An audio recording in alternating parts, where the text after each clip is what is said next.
What's going on, everybody, and welcome to a special edition of AFL Advance. We are going to preview Week 14, but this is going to be a playoff race preview because we need to break down all these playoff races, figure out who's going to be in, who's going to be out, who still has things to fight for, who's going to be locking up the bye week. So much to look forward to. And for the sake of my sanity, we're going to start with the much simpler conference, the AFC. AFC, to me, it's really down to two teams that are fighting for anything. Let's go division by division, though, and we'll break it all down as we go along. In the AFC East, this one's pretty much locked up. The Bills, 11-0 and Nino, they're going to win this division. The Dolphins in prime, 8-4, very much in a wild card driver's seat. I think the Dolphins will get a wild card, but we'll see what happens along the way. In the AFC West, this is a one-team show. There's only going to be one team from this division to get in, and right now, A-Bomb and the Broncos are definitely in the driver's seat. They have a 3-game lead over Sham and the Chiefs, and when you go over to division record, A-Bomb's 5-0 in the division. So Sham would not only have to basically win out, A-Bomb would have to lose out, and A-Bomb would have to lose a lot of his last division game, and Sham would have to win all his division games. Just too much ground to make up. You can go ahead and put A-Bomb in ink. He's going to win the AFC West. Oops. AFC South. This is what makes it tricky for the rest of the AFC teams. Stokes and MVP are both 11-1. They split their regular season matchups. So they basically, if you project forward and just say hypothetically they both finish 15-1, what's going to be interesting about this tiebreaker is it's going to come down to record of game. It's going to come down to basically strength of schedule. And since they played 14 similar games and they'd have 2 uncommon games, it will come down to, in those 2 uncommon games, which teams have the better record.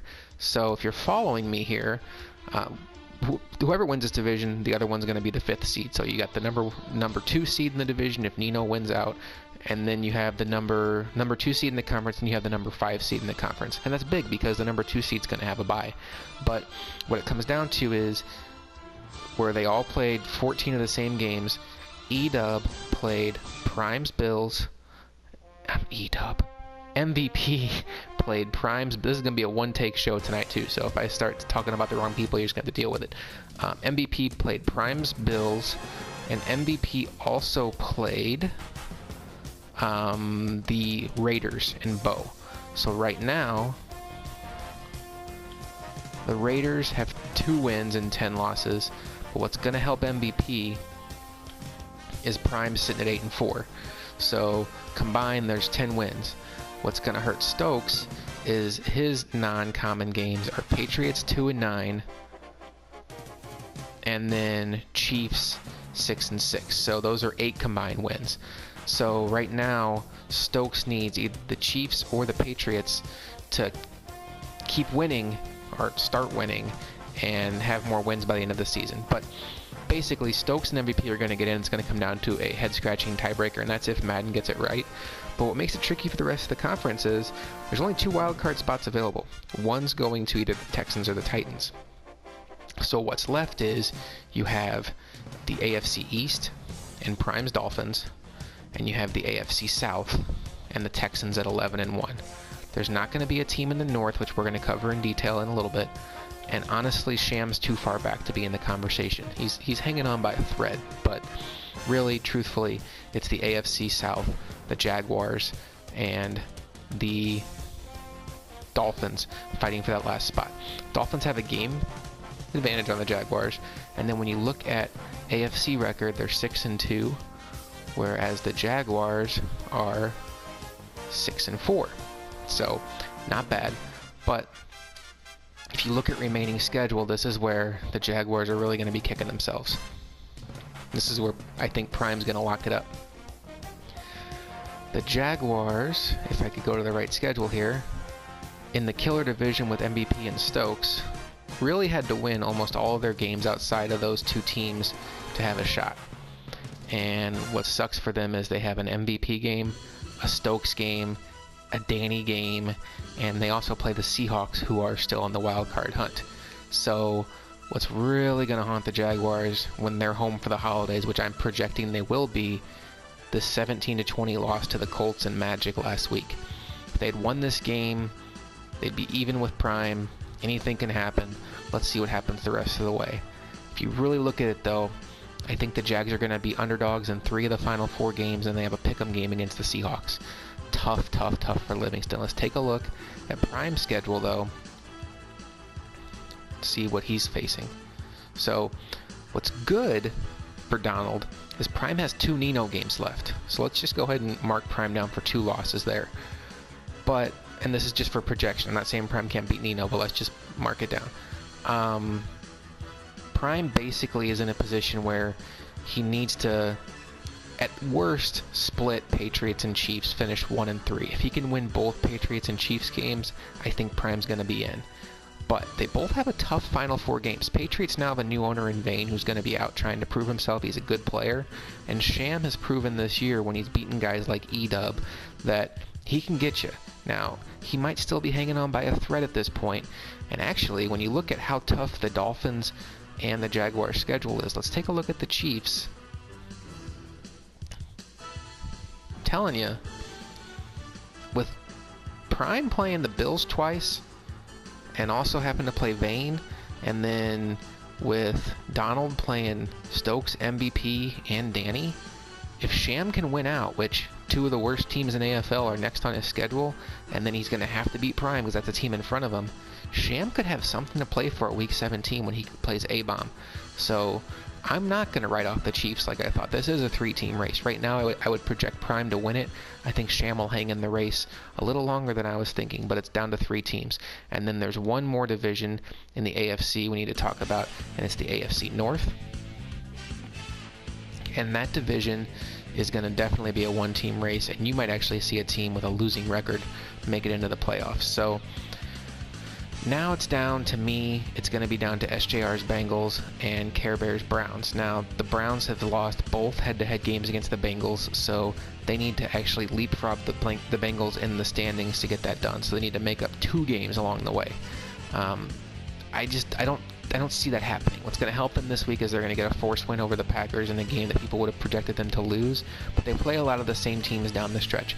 But this, to me, this is going to be SJR's division, and he's going to get in probably with an 8-8 or 9-7 record, and he's going to be the only team in the AFC North. So what you need to know, too long didn't read version of the AFC, it's going to be Nino, it's going to be SJR, it's going to be MVP and Stokes, it's going to be A-Bomb, and you have 3 teams vying for that last spot. Sham's Chiefs, the least likely, Donald's Jags, the middle team, and then Prime's Dolphins, who are in the driver's seat. But the problem with the Dolphins and the Jags is they have a brutal Final 4 stretch where Sham has 2 very winnable games and can make up some ground. So it's going to be very interesting to watch this play out. Now let's move over to the NFC. The NFC is a lot more clusterfuckish, for lack of a better term. Let's start with my division, the NFC North. A couple weeks ago, you had all 4 teams over 500. The problem for Stang is, and his Vikings, it's hard to maintain 4 teams over 500 in the same division. Somebody's going to fall off. Stang had a heartbreaking loss to the Lions, where he had control of the game, 2-possession lead going into the 4th quarter, lost in overtime. To me, that put the final nail in his coffin. Stang's had a strong season, but just way too many head-scratching collapses that really hurts his season. So this comes down to a 3-team race. All 3 teams are very much in the hunt for the division title. KK's in the driver's seat because he's 9-3, and the Packers are going to lose this week with a forced loss. All teams have 6 wins in the conference, but what's important to keep in mind here is the Lions and Bears have another head-to-head matchup. That could very well determine who's going to win this division. And you have the Packers, Lions, and Bears all also, whoever doesn't win the division, in the wild card hunt. Let's go to the NFC East. The NFC East right now, to me, is a 2-team race. E-Dub's Giants and Roman's Cowboys. We're going to get to that game when we preview Week 14 because there is a lot at stake coming up in a Giants-Cowboys game this week. Bailey's Redskins started off 5-1, dropped 5 in a row to 5-6. I wrote them off, and then last week had a huge win against Roman's Cowboys, and now they sit at 6-6. The thing for Bailey is, when you look at the rest of the NFC as you're going through it, his best path to the playoffs is probably finding a way to catch Edub, because there's just such muck in the NFC wildcard. I'm not saying he can't do it, but there's just so many teams in there where the clearer path is probably trying to find a way to catch Edub. He needs Roman to beat Edub this week, pull within a game, and then he needs to beat Edub when they play head-to-head in their rematch later in the season. If he does that, he's right there in the conversation. Honestly, the AFC was so much more cut and dry. I could see this going any which way, and if Roman does beat Edub this week, the Cowboys are then in the driver's seat for first place. If Edub beats Roman this week, then Edub becomes a prohibitive favorite in this division, especially if Bailey catches another loss along the way. The NFC South is interesting for a couple of reasons. We've had 2 ownership changes along the way. We had Costa leave, and we had Rod leave, and taking over the Falcons is Shadow, and taking over the Panthers is KJ. KJ lost his debut game. Now, I thought JD was starting to get on a roll, and then he lost a bad loss to the Packers this week. Got blown out. Shadow got back on the winning ways this week when his Falcons beat... the Falcons beat Mustang. Mustang continues to lose. I think Shadow is really going to have to try pretty hard to screw this up. He's a good player, he's got the best roster, and he's got a 2-game lead. Costa gave him a nice cushion. I think Shadow closes the door on this, and I would predict that the Panthers, Bucks, and obviously the Saints at the bottom there are all going to be home for the playoffs. This is a one team in the tournament kind of thing. NFC West, this is the Danny show. Danny did lose to my Bears last week, but he's still very much in control of this division. T-Mag is going to get a forced win, so he's going to be 7-5, but T-Mag has lost both games to the 49ers this season, so T-Mag would have to make up a bunch of games along the way in order to pass Danny. It's not going to happen. Too much ground to make up. T-Mag and Joker need to focus on the wild card. The good news for them is they're very much in the hunt for the wild card. Let's take a look at that wild card. So you have the Niners, who are going to win the division. You have a NFC North team who's going to win the division. Let's just go ahead and I don't even want to say predict Edub. You're going to have an NFC East team that's going to win the division, and then you're going to have the Falcons in there. So that's going to leave 2 NFC North teams, 2, if you count Bailey, NFC East teams. Let's just say 1 for now. Bailey needs to make up some ground. And then 2 NFC West teams.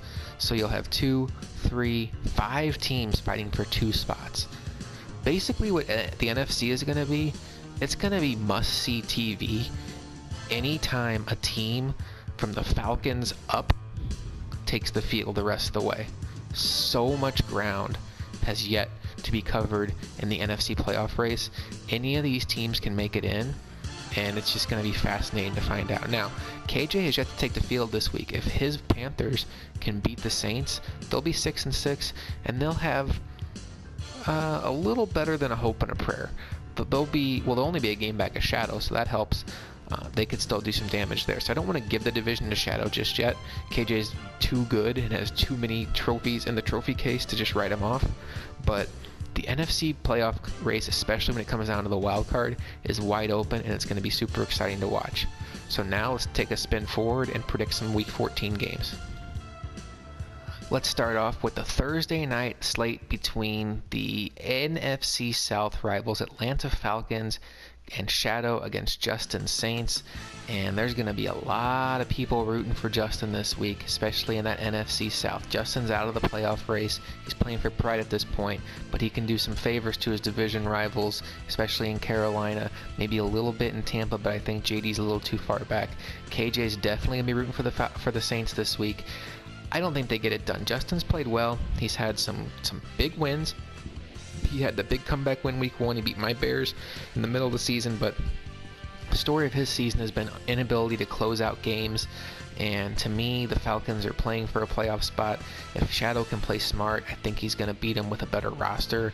The Falcons are just better overall than the Saints. I expect the Falcons to win this game, and for Shadow, this is a game you need to win if you're going to go to the playoffs. Nino just going to keep rolling this week. I'm not going to spend a lot of time on this game because I think Nino is going to win fairly easily against Magic. I'm interested to see how Magic's passing game does against Nino. Nino hasn't even given up 100 points yet this season. Think about that. We're in week 13 right now, and the Bills haven't given up 100 points yet. Unbelievable. Great job by Nino. KJ's Panthers, they have yet to play week 13. We'll see what happens there. If they were to win, they'd pull even to 6-6 and have a chance to get over 500 with a victory over Mustang. We talked about Mustang's struggles this year, his inability to close out games similar to Justin, where Mustangs had 3 big collapses that really cost him a shot at the playoffs. And unfortunately he sits at 5-7, but he's much better than a 5-7 player. I think he's going to give KJ all he can handle this week. I wasn't too impressed with what I saw from KJ in New York. We'll see what happens in New Orleans. I feel kind of unprepared picking this game because I've only seen KJ on the field once. I'm going to give KJ the benefit of the doubt and say he finds a way to win this game, but I wouldn't be surprised at all if Mustang closes this one out and really puts an end to the Panthers' playoff hopes. This is a big game for both teams involved. A lot of eyes in the NFC are going to be rooting for the Bengals, and then a lot of people in Cleveland are going to be rooting for the Bears. Remember, the Browns need the Bengals to lose twice, and the Browns basically have to win out in order to catch the Bengals. For the Bears are not only trying to win the NFC North, so you have Detroit and Green Bay watching this game, hoping that the Bears lose. You also have all the other wildcard teams in the NFC, the Rams, the Seahawks, the Panthers, possibly the Falcons, the Cowboys, possibly Washington, maybe EW if he loses a couple games, all rooting against the Bears. It's going to be a lot of scoreboard watching. For me, got to play smart. I get Keith Marshall back this week. The Bengals are playing without Vontaze Burfict and Mike Thomas. I get some injury luck there, and it's going to be interesting. It's my first time battling SJR in Madden 18. This game's going to be a forced win here for the Browns. Tough loss for Fish to take here, but out of town this weekend, the Browns get a very big win for them, and the Packers take a loss that they can ill afford at this point in the season. This game doesn't have a whole lot of meaning for Danny. I think Danny has a big enough cushion here. It is very important for Stokes, though, because we talked about with Stokes and MVP, it is irrelevant if one of them loses another game. It only matters if they both finish 15-1. I expect Stokes to find a way to win this game. Danny is just dealing with, he's almost bringing a knife to a gunfight right now with his 49ers roster. There is some talent there, but not a good quarterback, not great receivers. The defense is sketchy. I feel like even without Corey Grant and Dre Archer, I think Stokes is going to have enough in his gas tank to win this game, but I think Danny will keep it interesting and will actually give Stokes' defense their first big scare of the season. Donald Livingston's Jaguars. We talked about how important the final 4 games are for his season. He has Stokes, he has MVP still to come this season, he also has Danny. By strength of schedule, this is the most winnable game left on his schedule. He has to win this game if he has any shot of getting that 6th seed in the AFC. Conversely, T-Mag has to win this game if he wants to stay in the race for the 6th seed. This is a playoff game in Jacksonville. Do not get it twisted. Whoever loses this game, I am very comfortable in saying they are out of the playoff race. There's just not enough weeks left, and even though T-Mag is pretty much similar in record, there's just too many teams jumbled in there to lose a game like this. This is a playoff atmosphere in Jacksonville. I'm super excited about it. I'm going to say T-Mag finds a way to get a huge win on the road. I think the Jaguars are going to be deflated by what happened last week against the Colts. They are still playing without Deshaun Kaiser, which hurts their offense. I think T-Mag is going to get a big win in Jacksonville and keep his season alive. A guy that needs to keep his season alive also is Sham and the Kansas City Chiefs. They play host to Bo's Raiders. Bo's Raiders only have 2 wins on the season, and I want to say one of them came against Sham. Sham started off strong, lost a bunch of games in the middles, battled back a little bit here. He did lose Melvin Gordon to injury, but we looked at his final 4 games. He's 5-5 now. He's 6-6 now. He needs to win his next 2 games. Undoubtedly, he needs to beat the Raiders. He needs to beat the Chargers, 2 of the worst teams in AFL record-wise. Sham has an opportunity to get into this playoff hunt. He has to win these 2 games, and then he needs Livingston and Prime to lose some games, and they have a lot of losable games left. Sham, everything is in front of him. We'll see what happens. If he can't close this one out, he doesn't deserve to go to the playoffs. Give me the Chiefs. JD's Bucks, up and down season for the Bucks, but they have a big game this week. Unfortunately, it's not big for them. It is big for KK the Destroyer and the Detroit Lions. The Lions are hanging on to that one-game lead in the NFC North. They hung on and barely beat the Vikings a week ago, and then they did lose that game to the Bears a couple weeks back, which pulled them a little bit closer, but the Lions are playing really well. KK has the division title in his grasp. He just needs to finish strong. JD's capable of beating anybody in this league. I just don't like what I'm seeing from him right now. Give me the Lions. I'll be rooting like heck for JD, just like most of the teams in the NFC will, but I don't think he'll get it done. I think the Lions win in Tampa and strengthen their grip on the NFC North.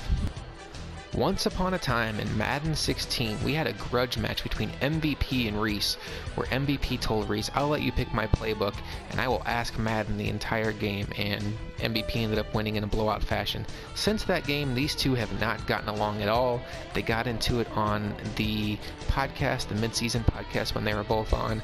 I'm super excited about this game. For Reese, unfortunately, his Cardinals are playing for pride at this point. They've taken too many disappointing losses and have lost their way out of the playoff race. But what Reese can do with a victory this week is make MVP go on the road all 3 rounds of the playoffs in the 5th seed. If he can beat the Titans this week, he puts a big amount of pressure on MVP. Remember, between MVP and Stokes, the reason why you want to win the division outside of the obvious of the fact that you don't want to have to play a 3rd game, you want to avoid having to play 2 games against MVP / Stokes, your division rival, and then Nino. If you get the bye, you at least have a shot of not having to play the other one in the 2nd round. If you don't get the bye, you're guaranteed to have to go through both unless there's a huge upset in the playoffs. So you want to get that bye. Plus, the way injuries are, anytime you can keep your team off the field, that's a huge win. So let's get on this game. I think MVP probably wins. I think it'll be pretty big. Reese seems like he's really struggling with this game right now, and I can't really pick him with confidence, or anybody really, to beat MVP at this point outside of guys like Stokes and Nino. I think those 3 guys are on a different level right now, and it shows in the record book. Not a lot of time needed to spend on this game. The Broncos have a strong grip on the AFC West. They're going to win that division. Swag's playing for pride, but he's had some big wins here late in the season. Beat the Bucks, beat the Panthers. Playing strong football. I like to see it. Not a guy that's just laying down. His Jets they're building something in New York. I believe that. I think next year, after they get a draft and a full off season under their belt, and he continues to develop some of his players like Robbie Anderson, and he finds himself a quarterback, I think Swag is gonna be a team to reckon with next season. But I don't think it's going to start this season. I do think the Broncos win this game and continue to march toward AFC West Championship. RVD's Chargers will host Bailey's Redskins. Bailey had a big win last week against Roman's Cowboys. That, if somebody catches that, I'm going to be in trouble. Roman's Cowboys. Ooh, AFL flashback. To pull to 6-6 and also to pull Roman back from what he had was a tie for a lead in the NFC East, and now what Bailey has in front of him is a very winnable game in LA against the Chargers and RVD, who are just really struggling right now. I think Bailey's going to win this game. He's going to get to 7-6, and he's going to pull himself into the conversation not only for the NFC East but also into the conversation for the wild card, because these teams are all going to be playing each other. If he can just keep winning, I think he can find himself to the playoffs. I don't think he needs a lot of help along the way. Bailey can win out. He'll be in the playoffs. Joker's Rams play Emo's Eagles. Joker just needs to win and hope that other teams around him lose. This will be a win for the Rams. I don't see a lot of resistance coming from the Eagles. E-Dub's Giants take on Roman's Cowboys. This is the game of the week. Though I'm going to say there's 2 games of the week. What's going on between the Seahawks and the Jaguars, and then what's happening against the Giants and the Cowboys. Those are the 2 biggest games of the week by far, and I am looking forward to this one. If you remember back to week 1, Roman had that game in control, tried to dive over the pylon for a touchdown interception return, ended up falling down at the 1-yard line, got held to a field goal, and then lost the game by 4. That's just classic Roman. The winner of this game is going to have super strong control over the NFC East. Now, if Roman wins, he's going to pull even, and then they're going to have split the division, split the head-to-head records. Then it's going to come down to who has the better final 3 games of the season. If E-Dub wins this game, I think E-Dub locks up the NFC East because he'll have beaten Roman twice, and he'll have a 2-game lead with 3 to play. So I think E-Dub with a victory becomes the NFC East champion this week, even though it won't be official mathematically. This is a must-win game for the Cowboys. I'm going to say E-Dub gets it done, but I would not be surprised the way Roman's playing if he finds a way to win this game. Not a lot on the line in Pittsburgh this week as Flip Steelers take on Field of Dreams Ravens. These guys have been doing a great job getting their games in. You love to see that. Sunday Night Football, I think this game would be flexed if we could do that, but I'm very excited that these guys are still getting their games in. You love to see that. Those are the kind of owners that you can just build a league around where they're active despite not having the success on the field they would hope for. I do think these are 2 teams that when you move forward to next year, you look at the way the AFC North played out with a good off season, they can be right there in the mix for that division title because you don't SJR and Kreppel, neither one of those guys are really making you think like, oh, they're going to win 11, 12 games next year. Flip's had some weird losses where it seemed like, I mean, he played MVP right down to the final wire. The Ravens have played some good games, beat SJR week 1. So, you know, this game's going to be more about pride, but maybe whoever wins this game builds some momentum toward next season when they're going to really try to go for that division title. I don't know. I'll take the Steelers in this game. I really don't know. Vane makes his Patriots debut this season as they take on Prime's Dolphins. This is a must-win game for Prime. He does have the advantage in the wild card right now. We talked about it earlier, though. He still has 2 games left against Nino, and he also has a game against... Who does Prime also play besides... I thought I had that at the tip of my tongue. He has 2 Nino games. He has a Vane game, and he has 2 Nino games, a Vane game, and Sham. Okay, so why that's important is Sham's one of the teams chasing him. So Prime needs to win this game, no doubt about it. And Vane is not easy. Vane's a good player. He's in other leagues. And for Prime, it's almost like, gee guys, the Patriots are handing out forced losses left and right, and then you replace them when I got to play him. But he's going to have to earn it on the field. I'm super excited about this game. I believe in Prime. I think he'll get it done on Monday Night Football. But Vane has a chance to come in right off the bat and make his mark on this season. He is not going to the playoffs this season. The Patriots have way too many losses, but Vane absolutely can keep the Dolphins out of the playoffs with a victory here. And I don't think he's going to get it done, but I wouldn't be surprised. Vane's a good player, but give me Prime. The Dolphins keep rolling, and that AFC 6 seed is going to come down to a photo finish. That is a look at the Week 14 games. It's also a look at the playoff standings.